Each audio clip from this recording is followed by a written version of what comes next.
Dois atletas treinam exatamente da mesma forma, mesma carga, ou a mesma distância, ou o mesmo número de saltos, porém, um evolui rápido e o outro vive no limite da fadiga e de lesões. Você sabe por que isso acontece? Hoje eu vou te mostrar como os dados no esporte ajudam a entender essas diferenças e por que eles são fundamentais para a performance de alto nível. Se você trabalha com esporte, na preparação física, na gestão esportiva, fica comigo até o final. Meu nome é Giovanni Foppa, sou preparador físico e gestor esportivo e hoje a gente vai falar um pouco mais sobre o uso de dados na análise dos atletas. Quando nós falamos em dados, hoje muita gente pensa logo de cara em GPS, tecnologias vestíveis, inteligência artificial, enfim, outros dispositivos. Mas, na verdade, o uso de dados sempre fizeram parte do esporte. Quando eu comecei a trabalhar com esporte, a realidade era muito diferente.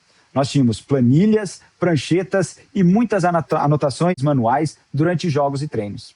Ali mesmo, de forma rudimentar, já estávamos coletando informações importantes sobre as ações dos nossos atletas para analisar a performance e direcionar as ações.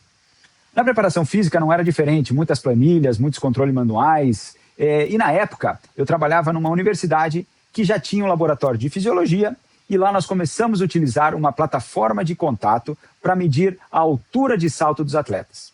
Esse equipamento não serviu só para avaliar essa altura de saltos. Ele virou uma ferramenta essencial de monitoramento de carga de treino. Nós fazíamos a contagem manual dos saltos durante treino e jogos e utilizávamos a plataforma para entender alguns pontos. Como o atleta respondia à carga, como estava a fadiga e como acontecia o processo de recuperação dos atletas. Nós avaliávamos os saltos no início do treino, durante o treino e no final, justamente para entender o impacto da carga aplicada. Além disso, utilizávamos esses dados após períodos de recuperação para entender algo fundamental. Qual era o tempo ideal de recuperação para cada atleta? Mesmo com esses recursos limitados, já ficava claro que os atletas não respondiam da mesma forma ao treinamento. E esse é o ponto-chave quando falamos em dados. Hoje o cenário é completamente diferente. Temos equipamentos modernos que nos fornecem uma enorme quantidade de indicadores de carga de treino.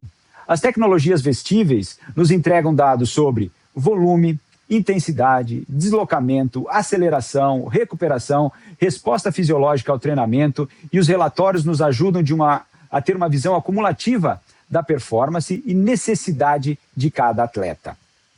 Mas aqui entra um alerta importante. Quantidade de dados não significa qualidade na tomada de decisão. Dois atletas podem realizar o mesmo treino, com os mesmos estímulos de volume e intensidade, e ainda assim terem respostas completamente diferentes. Um atleta pode suportar mais carga, enquanto o outro precisa de mais tempo de recuperação. Os dados só fazem sentido quando analisados respeitando a individualidade biológica do atleta.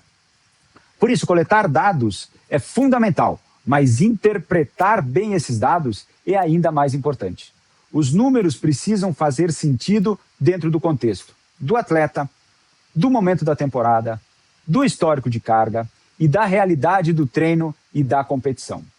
E no final das contas, os dados não substituem o treinador, não substituem o preparador físico e ninguém da comissão técnica. Eles servem para complementar a percepção e não substituir a experiência de quem está no dia a dia com o atleta. E agora eu quero saber de você. Como você tem usado os dados dos seus atletas? A coleta está sendo bem feita?